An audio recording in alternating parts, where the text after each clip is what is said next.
Hey guys, welcome back to my channel and welcome to today's video. Today I'm sharing my top 7 tips for flying with a baby or toddler, plus all of our airport and airplane must-haves when we are flying. So let's jump into it. If you're looking at this video, you're probably stressed about how you are going to handle flying with your little one. And yeah, the first time especially, can be very, very nerve-wracking. But these tips are gonna help it be a little less stressful for you so you can walk into it as a confident and prepared parent. Tip number 1 is to have everything prepared ahead of time. Have your diaper bag with everything that you're gonna need to get to that I'm gonna talk about in the video at the top of the bag. Don't put things in the bottom or have things shuffled around. Make sure you have your essentials and your necessities, things that your kid all the time needs when they need their snacks or their water cup or their toys or things like that. Have them shuffled to the top of the bag. That way you are ready to go when you get on the plane. You're not having to dig through the bag or pull down your carry-on and try to get something out of the suitcase. And so have it prepared, have it in the top of the diaper bag, and you'll be set. Another great tip is to prepare them. Talk about it beforehand. If your little one is old enough, if they're getting more to that toddler age, talk about flying and talk about airplanes. Read books about airplanes or drive by the airport if it's local to you and you can do that and look at the planes. There are even a lot of airports, you can find them where there are either parking lots nearby or they even have their own observation station where you can go and park and actually watch the planes take off and land. And so kind of get them accustomed to seeing airplanes, being around them, and that really helps to minimize some of that newness of, oh my gosh, this is something I've never experienced before, which can frighten anybody. Even as adults, that stuff kind of frightens us. We're scared of new things, so that can help to minimize that issue a little bit, as well as watching things on TV. Like if there's videos on YouTube where it's kids flying or whatever. Shameless plug for our vlogs, our travel day vlogs. We show my girls getting on the plane, flying, all of that stuff. So if you need other little ones to use, total again, shameless plug, you can check out our vlogs. Different things like that just to get your child a little more accustomed to the idea of flying. Tip number 3 is to make sure your child's basic needs are met. Now we're gonna touch on a little bit more about when and how to strategically do this, but if your child is thirsty or hungry or cold or hot or whatever, then that can make people irritable. There's the word hangry for a reason, and toddlers identify with the word hangry more than anyone else on this planet. And so be sure to have things with them. And when it comes to that, you don't have to worry about if you want to bring your own snacks from home, you want to make a snack, you want to make a sandwich for them or whatever. For little ones, you can bring food through security and onto the plane, no questions asked. It's not a big deal. As far as liquids, there is no restriction on amount. Even if you wanted to bring in your toddler's water bottle filled with water because you have a special water that you drink at home and you'll get some at your destination, but you don't want to buy it at the airport or you can't find it at the airport, you can bring that too.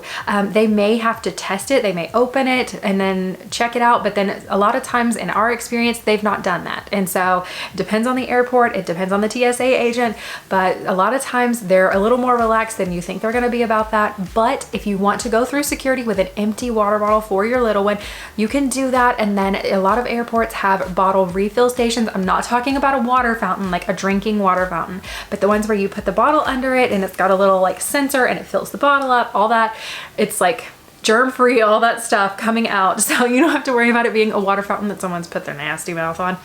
That's just gross. I would not recommend that, but they have water bottle filling stations that you can do that for. If you want to bring pouches, if you want to bring, I don't know, all kinds of snacks, whatever kids eat. Like my daughters eat a plethora of things and we've had no issues bringing any of it through security. Also, if you're enjoying this video so far, be sure to hit the thumbs up button down below. It really helps to support the channel, and also spread this video to other nervous parents that are going to be flying on vacation with their little ones. Tip number 4 is to have your snacks, specifically liquid snacks, whether it's juice, pouches, yogurt pouches, applesauce pouches, baby food pouches, whatever, during takeoff and landing. I'm talking as soon as the wheels lift off the ground, off the runway, you need to have those in your little one's hand and have them to either eat or drink it or suck it or however it is they eat it. They need to be doing that. If you can get them to snack on things, that's good, but I found that liquids work a little bit better, pouches work a little bit better, and have them doing it as you're ascending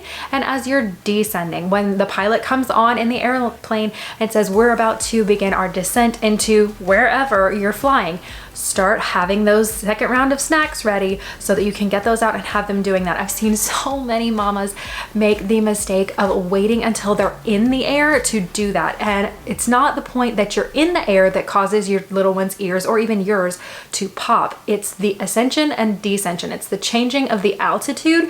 And so be sure to, as you're doing that, have them to be eating or drinking. If you are a nursing mama, this works great for babies too. If you're a nursing mama, bottle feeding, whatever, get that baby feeding as soon as the wheels touch off so you can have them and they can be swallowing, and slowly they're adjusting to that higher altitude so they don't have to have all that pressure built up and then one big pop and things like that, because it's absolutely miserable. And if you've ever had an experience or saw a little one going through this, it is so sad and pitiful because they can't explain why their ears hurt or why their head hurts. And so yeah, definitely do that, and be sure, take off and landing. Take off and landing. That's what you have to remember. The next tip is prepping them for boarding and deboarding a plane. This kind of goes into talking about planes and all of that stuff to begin with, but prep them. If you are getting ready to, you're sitting there at the airport, you're at your gate and you're playing, and they're gonna have to stop playing to board the plane, start that process. Don't just abruptly say, okay, it's time to go get on the plane. You will know when it's getting close to your boarding time, and so start packing up the toys. Let's put everything back in your backpack, sweetheart. We're about to go get on the plane. Isn't this wonderful? Are you excited? Like, start talking to them and get them ready, and look out the window. A lot of times when you're lining up to get on the plane, it's near the window. So go ahead, go on over and look and be like, hey, look, that's the airplane we're gonna get on. Isn't it pretty? Look, it's blue and red or whatever. Just talk to your kid. You know what's best and what works. And so just start prepping them when you're on the plane. Be like, all right, we're gonna get ready to take off. What works great for my little one, she loves little Einsteins. And so we will do the pat, pat, pat, and then blast off.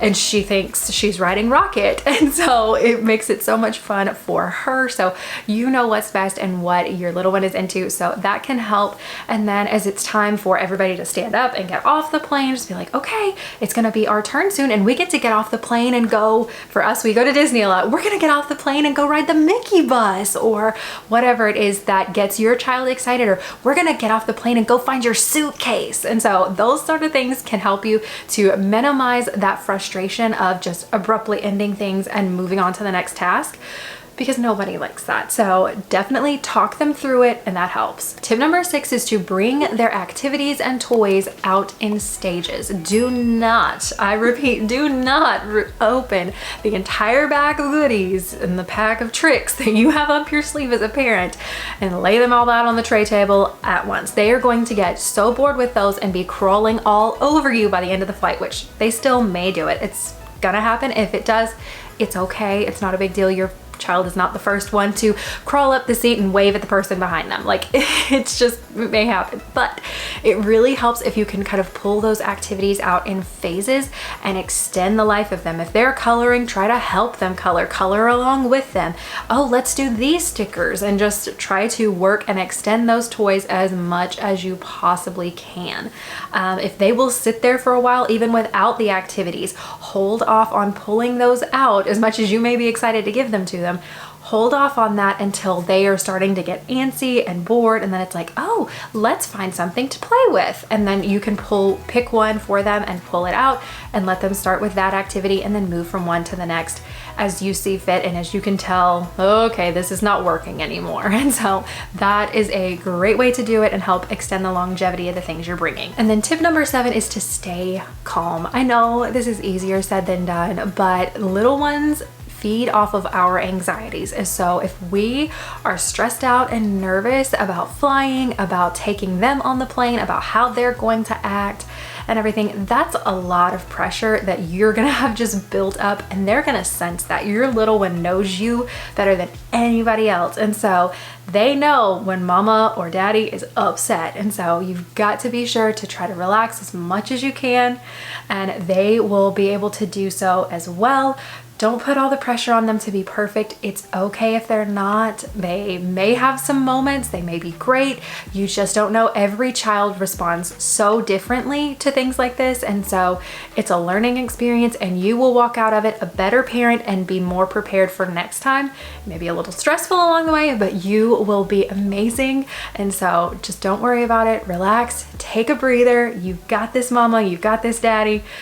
You are the parent for these children. You know exactly what to do. So just rest in that knowledge. The last thing I'm going to mention is a lot of people give the tip of flying during nap time or flying at night when your little ones are going to bed. And so they'll sleep on the plane. When your little one is a baby, that tip can work amazing. When your little one is a toddler, they are in a foreign environment. They are not in their crib. If they are used to sleeping here, there, and everywhere, then that might work for you guys. But if your little one is like mine and she strongly prefers sleeping in her room, in her crib, in a dark environment with her sound machine on, if you have one of those babies too, then all that goes out the window, because they are in a different environment. They're excited, they're seeing people, they're hearing noises, the captain's coming on the loudspeaker and telling you about what the weather is going to be in your new destination and all of the things that are happening while you're on a plane. And so from our experience, they have to be completely exhausted to fall asleep. And so it's not always the best thing. So if you see a flight at an off time from nap time and it's going to save you $250, but you've heard flying at nap time is better, you know what? It's all going to be okay. Take the flight and it will all work out. You can do this. You can manage.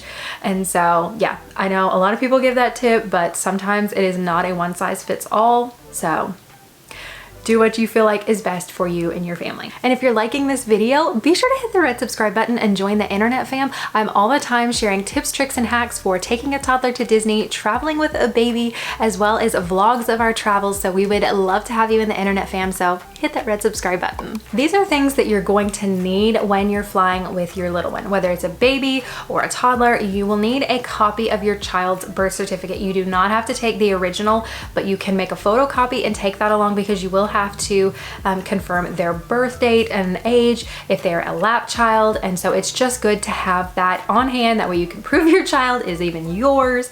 And so for a lot of safety reasons, it's always good to have a copy of that. So be sure to have that tucked away in your wallet and not forget that, because there are a lot of airlines you cannot get on your plane without that copy of the birth certificate and them confirming the baby. So be sure to have that with you. Again, as I mentioned earlier, another thing that you're going to need are snacks. Now, depending on the age of your little one will vary. If you've got a newborn, then they're just basically drinking formula or breast milk or whatever, and that's all they're gonna need. But if your little one is doing solids and they love to snack, my 9-month-old is the snackingest little machine I have ever seen. She will eat me out of house and home when it comes to snacks. My toddler is very much the same way. She loves her pouches and all those things. So be sure whatever your child's favorite snack is, have multiples of those. If you think, okay, we usually just do one pouch and one pack of Cheerios and one snack bar and we're good, double it. Like, take twice as many as you think you're going to need. Better off to have extra snacks than not enough snacks. When you're flying with your toddler and they're to the point where you have to buy them their own ticket and can have their own personal item, because they're paying for a ticket, so they get their personal carry-on item, they get a regular carry-on, they have a checked bag, whatever it is that the airline that you're using gives you, you can do that. We like this little backpack. This is my daughter's little Minnie Mouse backpack and it works perfect. So I will unpack some of our must-haves for her flight bag, and that way you guys can kind of check it out and see what we like to take and get some ideas. One thing we like to take is this little dress up Minnie Mouse. It's a little wooden toy and it has all these little pieces here that you can see for dressing Minnie in a little outfit. And so my toddler really likes that. And the interchangeable pieces, I will say if you can have a little hair tie or something to keep it shut. That is the only thing that I don't like about this toy is there's nothing to like secure it. It's not magnetized or anything, which would be really helpful, but it's not. But it's a really neat toy and she enjoys it. Plus it's pretty small, so that's really helpful. Another thing she likes are these little mess free. They have lots of different designs, lots of different characters, but it comes with 3 markers and they only work on this Color Wonder paper. So she's not gonna be coloring all over everything in the plane. So that's really helpful if you're worried about a mess. Another toy we really like are these little guys. These are called Squigs and they are little suction toy and they can either join together. They work great on the airplane window. They work great on the tray table. So lots of different places you can use these. Plus once you get to your destination, these are great bathtub toys as well. So if you're needing to entertain them in the tub, this is another great option, but we just put a few in there. And so we'll do that. This is also another great thing. My husband actually did this when we were flying and he would suction it to the tray table and then suction it to like her snack cup, or if she had a snack box or a bento box or something, would suction that so it wouldn't be flying all over the place, and it worked really, really well. So these little guys have lots of different uses and they're really cool. Another great thing that we like are these little sticker books. There are stickers in here for creating scenes, and so these are great. They're different ones from like Happy Helpers if your little one is into the Minnie Mouse cartoons, and then they also have coloring pages in the back. They have lots of different versions of these though. They're very inexpensive and I will have some linked in the description box below. They've got Mickey Mouse, Toy Story, Spider-Man, all kinds of different ones. So whether you have a boy or a girl or different character preferences with your little one, lots of options with those. When it comes to coloring with that book, I like to use these little twistable crayons. They're a little firmer, so your toddler can't be going through and just snapping the crayons in half. And so we really like these, and just put 5 or 6 in her little bag and have those, and they work really well. And being the plastic like they are with twisting out, like this, they just twist right up, just like that. So with it being like that and harder, she can hold on to the crayons better for drawing. So these work really, really well. In the snacks category, when it comes to things in her little bag, is I always keep this little snack cup, and it also is great. I recommend this thing all the time, you guys, because it's just seriously the best to us. But it folds down really, really small, and so it can collapse down. Another thing are little pouches. These are some of her favorites personally. So anything like this that you can take, it doesn't matter the ounce, you can take these through and have your little one to do that. These I like because they don't have to be refrigerated, and so that really helps with not having to have ice packs and things like that to keep things cool on the plane. So these work really well. And then last but not least, this is the worst case scenario in our arsenal. Things are falling apart quickly, no other activity is working, so we bring out the big guns, and that is the tablet. So this is my daughter's Amazon kids tablet, and so very inexpensive. They have these on sale almost all the time, seems like, and so this one works really well for her. We can preload it with her favorite Disney Plus shows and games and activities, educational things that she likes, and so we have that all set up here for her. Or if you don't want to do a tablet, or you don't want to spend the money on it, have a couple shows on your phone, depending on if you do screen time or not. But it is a really good worst case scenario. This is a treat. We're surviving until we land kind of thing. But I would hold this off until the last. I would not pull this out first thing in the flight, because you want to have something in your back pocket to chill them out and help. So this really does that. If your little one has a tablet and you want to get some headphones, these are great. They are actually toddler headphones, and so they only go up to a certain decibel level, so you don't have to worry about them turning it up so high that they're damaging their ears and their eardrums. So these are great. I personally prefer the wired kind, so I'm not having to worry about, okay, why is the Bluetooth not working? Why is it not connecting? Things like that. Just makes it a little bit easier in the moment, and so you just plug them in and you're good to go. And so these are really easy. They're inexpensive, and if she breaks them, they're not gonna be like this whole thing of you spent $50 on these fancy headphones for your toddler. And so yeah, these are really great, and I will have all of this linked in the description box below. And that's gonna do it for today's video. I hope you enjoyed it. If you are on your way to Disney World and you need some tips and tricks for managing that, then be sure to check out this playlist right here so you can learn all of my tips, tricks, and hacks to taking a toddler to Disney. So I'll see you over there. Bye, you guys.